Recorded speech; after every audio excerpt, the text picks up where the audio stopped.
This is meteorologist Mark Molnar for March 5th, 2013. Let's take a look at the current weather map here, showing the warnings across much of the nation, extending from Minnesota all the way down through southern Pennsylvania, through Maryland, and parts of winter storm watches into New Jersey. Even winter storm watches appearing now in southeastern New England, where the heaviest snow is likely to fall just west of Boston. So we have these storm systems that are going to come together, the upper low across the upper Midwest here, and the low pressure system that is going to form across the southeast here, particularly across the mid-Appalachians. So let's get right into things here. We've got a very busy day. We have a system here across, of course, the 500 millibar overlay, showing very well exactly where the potential vorticity, absolute vorticity is right now, and you can see as this right here, this feature, this energy, and this is going to come together, and there's some energy off the New England coast that it's going to interact with, and that's going to help bring it a little bit further north than what some of the models were saying the last couple days with the Euro. The GFS, the NAM, picked up on this before the Euro actually did. So this is actually going to be very interesting as this interacts. And this blocking pattern, let's take a look at the 500 millibar overlay during the height of the storm as it's cranking just off of the coast here. You can see this 500 millibar overlay here showing eastern Canada, that blocking ridge here, very well entrenched. It's going to keep the storm system moving at a snail's pace and stalling it ever so slightly across portions of the ocean off the coast of, say, New England here. So that's something we're going to have to be very concerned about over the next couple days, the possibility of this system actually stalling off of the coastline. Now, as far as the snowfall totals across the snowfall map, let's get right into that right away here. Here is the official, this is my snowfall map here. Let me step off the corner of the screen here. We've got of course, the Appalachians are going to get quite a bit. 12 to 18 across western Virginia up and through parts of Maryland, and of course anywhere from 6 to 12, 7 to 11 inches across the southern tier counties of Pennsylvania, bordering Maryland. And we have those winter storm watches out for Philadelphia. I'm thinking you're going to get anywhere from 4 to 7 inches, possibly in Philadelphia, possibly as high locally 8 or 9. Central New Jersey, some of the highlands in New Jersey could end up getting 7 to 11 inches. And this is going to be sharp cutoff in snowfall totals across Pennsylvania. South of Interstate 80, you got that good chance. North of Interstate 80, no, you definitely don't have much, if any, chance. The Poconos, western Catskills could pick up a couple inches, especially on the eastern slopes, but on the western slopes of the Poconos and Catskills, we're not looking at anything. The lower Hudson Valley could get into 2 to 4, possibly 3 to 5 inches between Poughkeepsie and New York City.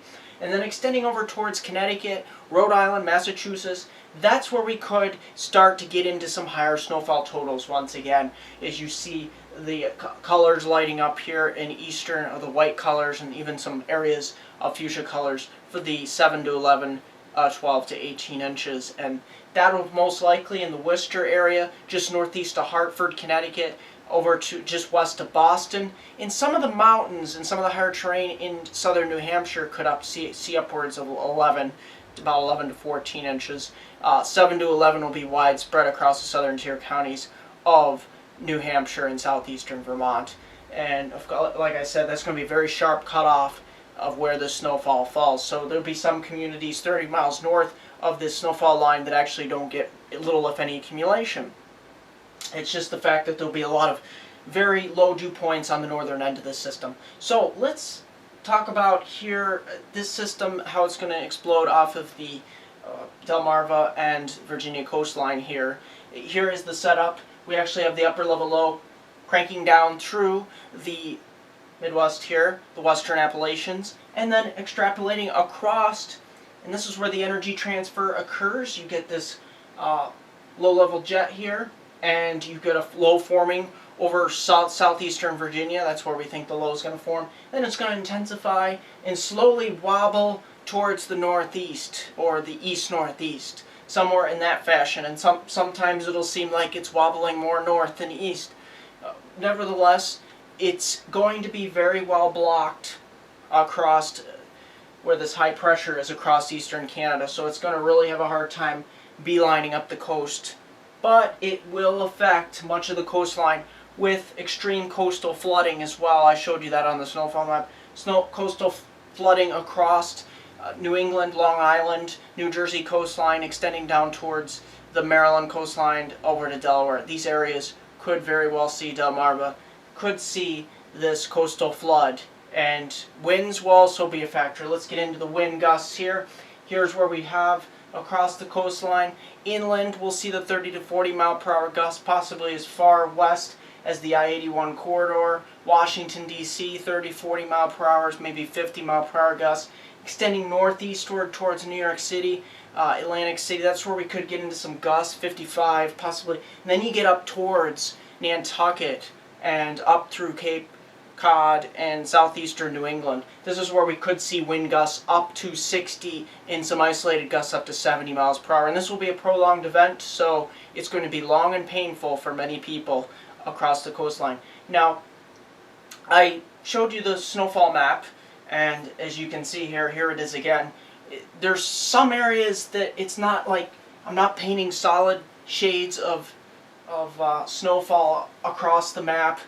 It's because there's certain mesoscale aspects of the storm, certain thermal profiles of the storm, and I took several dots, several locations, several cities across the snowfall map and plotted them on the buff kit soundings that are taken from the model data itself. Buff kit is not a model, it's actually data that's taken from each model.